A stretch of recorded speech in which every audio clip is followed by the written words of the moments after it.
Hello, आप देख रहे हैं the fact news A Khan video.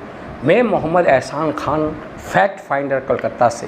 ये देखिए, दो खूबसूरत बच्चे और उनके बाप को, उनके चेहरे से आपको लगता होगा ये भारत के नहीं हैं। हाँ, अगर आपने ऐसा सोचा है तो ठीक सोचा है, ये ऑस्ट्रेलिया के हैं। क्या कोई इंसान ऐसे खूबसूरत मासूम बच्चों को जान से मार सकता है? हाँ, अगर मार सकता है तो वो शैतान होगा, वरना वो हैवान होगा। आप अगर ये सोच रहे हैं टेररिस्ट होगा, मैं तो यह कहूँगा हिंदुस्तान में एक ख़ास धर्म के कुछ लोगों के दिमाग में मुसलमान विरुद्ध एक कीड़ा भर दिया गया है। मुसलमान के बारे में कोई बात बोलना ठीक नहीं है। वो टेररिस्ट हैं, उनके दाढ़ी को पकड़कर कोई खींचे, उन्हें कोई पकड़कर मारे, उनके घर के अंदर दाखिल होकर झूठ में कहे कि यहाँ मांस धरा हुआ था और उन्हें पकड़कर कहा जाता है नारा लगाओ भारत माता की जय, बजरंग बली की जय। उसे पीटा जाता है, उसे पीट पीट के मार दिया जाता है। ये सब को मालूम है, ये सब अनकॉन्स्टिट्यूशनल है। होने पर भी इस पर कोई ख़ास कदम नहीं उठाया जा रहा है। अब फिर मैं मुद्दे पर आ रहा हूँ। हिंदुस्तान की सरजमीन पर सबसे पहले ईसाई धर्म के प्रचारक सेंट थॉमस 52 CE में केरल प्रदेश में आए थे। इनका मकसद था ईसाई धर्म का प्रचार प्रसार करना। धीरे धीरे वहाँ बहुत सारे सेंट आए और इन लोगों ने शहर से लेकर कस्बा, गांव और जंगल तक के इलाके में अपने ईसा मसीह की बानी को फैलाया। गरीब, दलित, भूखे, नंगों के लिए काम किया।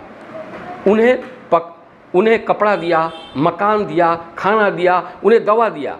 ये लोग शिक्षा का महत्व जानते थे, इसलिए उन लोगों ने शिक्षा पर ज़्यादा से ज़्यादा काम किया। धीरे धीरे उनकी आबादी बढ़ी और चर्च भी बनाया गया।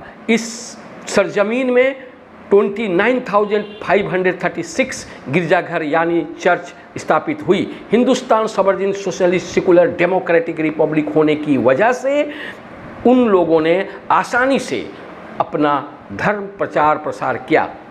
इन लोगों ने हर शहर, कस्बे, गांव में तालीमी इदारे कायम किए। आज पूरे हिंदुस्तान में इनकी आबादी कुल 2.30% है, जो माइनॉरिटी में है। ईसाई हिंदुस्तान के हर प्रोविंस में मौजूद हैं और वो अमन चैन के साथ रहते आ रहे हैं। ज़्यादा आबादी वाला स्टेट नागालैंड है, जिसमें 87.23% ईसाई रहते हैं। मिजोरम में 87.16% ईसाई रहते हैं। मेघालय में 74.59% ईसाई रहते हैं। मणिपुर में 41.29, अरुणाचल प्रदेश में 30.26, उड़ीसा में 2.77, उत्तर प्रदेश में 0.88। फिर भी यहाँ के कट्टरवादी हिंदुओं को लगता है कि इनकी आबादी बहुत ज़्यादा है। अगर सोचा जाए तो उत्तर प्रदेश में 0.18 होने के बावजूद भी उनके साथ जुल्म किया जा रहा है। हिंदुस्तान में कुल ईसाई की आबादी 2.30% है। इतना कम आबादी होने के बावजूद हिंदू कट्टरवादियों का गुस्सा ज्वालामुखी बनकर फटने लगा। संघ परिवार अपने लोगों को ईसाई के खिलाफ भड़काने, ये सब कट्टरवादी हिंदू दल भाजपा के सहायता से ईसाई के जान माल के खिलाफ मोर्चा खोल दिए। जो RSS अपने आप को कट्टर हिंदूवादी संगठन कहलाता है, पूरे हिंदुस्तान में डंका बजा रहा है, धर्म को धर्म से लड़ाने की कोशिश कर रहा है। बजरंग दल हिंदुस्तान में हिंदुत्व का रखवाला माना जाता है। अपनी जहरीली तकरीर से लोगों को बहका रहा है। हिंदू भाई उनसे ज़रूर पूछें, यह सब हिंदूवादी संगठन कोविड-19 के समय बाहर आकर इंसानियत के नाते एक बोतल पानी भी नहीं दे सके। अगर आप भारत के प्रकृत सुपुत्र हैं तो आप हिंदू भाइयों पर सहानुभूति क्यों नहीं रखते जो ईसाई धर्म प्रचारक ने रखा? उन लोगों ने भूखों को खाना खिलाया, लंगों को कपड़ा पहनाया और अशिक्षित को शिक्षित बनाया, बेघर को घर दिया। आप ऐसा क्यों नहीं कर पाए? और जब ये लाचार लोग ने धर्म परिवर्तन करने लगे, आपने उन लोगों को मदद नहीं किया। आप ईसाई के कट्टर दुश्मन बन गए, क्योंकि आप नहीं चाहते हिंदुस्तान में हर कौम बराबरी की हिस्सेदार बने। आपका भाई नंगा है, आप उसे कपड़ा नहीं दे सकते। आपका भाई भूखा है, आप उसे खाना नहीं दे सकते। आपका भाई बेघर है, आप उसे घर नहीं दे सकते। आपका भाई अशिक्षित है, उसे शिक्षा नहीं दे सके। लेकिन आप लोगों ने उन लोगों के खिलाफ हो गए जो उन लोगों को मदद क्या करते हैं। आप उनके कट्टर दुश्मन बन गए, आप उनके जानी दुश्मन हो गए। आपने उनके चर्च पर आग लगा दिया, आपने उनके 525 चर्चों को निस्तनाबूद किया और 249 चर्चों को पूरा मलयामेट कर दिया। इसे टेररिस्ट एक्टिविटी कहा जाए या क्या कहा जाए? साइकिल पकड़ा हुआ शख्स स्टेन ग्राम है, जो अपने खूबसूरत 2 बच्चे, एक का नाम फिलिप, दूसरा तिमोथी है। उनकी माँ एक नर्स थी। स्टेन 1965 में हिंदुस्तान आए थे। वो उड़ीसा में मयूरभंज इलाके के लेपर यानी कोड़ी के मरीजों का सेवा कर रहे थे। वो पेशे से डॉक्टर थे। उनके 2 बेटे और 1 बेटी थी। ये जो बच्चों को देख रहे हैं, ये उन्हीं के बच्चे हैं। ये ऑस्ट्रेलिया से आकर मयूरभंज इलाके में गरीब लोगों का सेवा कर रहे थे। ये भी बजरंग दल के लोगों को हजम नहीं हुआ।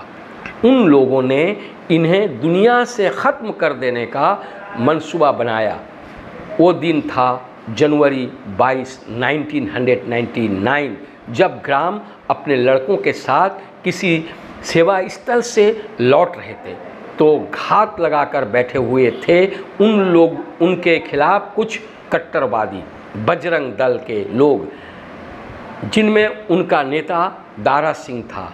उसने मौका देखते ही उनके गाड़ी को रोक दिया और वो दोनों बच्चे और बाप समेत उस गाड़ी में आग लगा दिया। यह एक सनसनीखेज बात थी। ये दुख की बात थी कि इस तरह हिंसक हैं ये लोग, जो छोटे मासूम बच्चों को भी मारने से कतराते नहीं हैं, जिससे स्टेन ग्राम और उनके 2 बच्चे जलकर राख हो गए। उस वक्त का हुकूमत ने कड़ी कार्रवाई करते हुए दारा सिंह को अरेस्ट किया। यह शख्स यूपी का रहने वाला था और बजरंग दल का एक खास नेता यानी कि मुखिया था। कोर्ट ने उसे सज़ा सुनाई, लेकिन ग्राम की बीबी जो ऑस्ट्रेलिया में रहती थी वो आकर उसे छोड़ देने का इल्तिजा की, लेकिन कोर्ट ने उसे आजीवन सज़ा दी। देखिए एक ईसाई किस तरह तबलीग करता है। उसकी बीबी दारा सिंह के घर तक गई और उनके बच्चों को सहायता की और कोर्ट से उन्हें छोड़ देने का भी अपील किया। यह है मनुष्यता जो बजरंग दल के नेताओं में, उसके कारकुनों में जरा बराबर देखा नहीं जाता। जो अपने आप को सनातनी कहते हैं, वो कैसे सनातनी हैं जो इस तरह घिनौने काम करने के बावजूद भी हिंदुस्तान में आज अपना अस्तित्व बढ़ाते हुए जा रहे हैं। ये हिंदू संगठन हिंदुत्व के नाम पर अपना उल्लू सीधा कर रहा है। उसके पीछे चल रहा है राजनीति, और भोले भाले जन साधारण इस बात को समझ नहीं पा रहे हैं। यह सोच रहे हैं यह हमारे रखवाले हैं। हाँ, गाय हमारी माता है, इसका नारा बहुत ज़ोर से लगाकर नवयुवकों को गुमराह किया जा रहा है। इसके आड़ में, इसके पीछे बहुत सारा सिंडिकेट चल रहा है। आज हिंदुस्तान से सबसे ज़्यादा मांस सप्लाई हो रहा है जो हिंदुओं के सामने होता है। आप जानते ही होंगे कि जो बड़ी बड़ी कंपनियां मांस सप्लाई कर रही हैं वो हिंदुओं की कंपनियां हैं।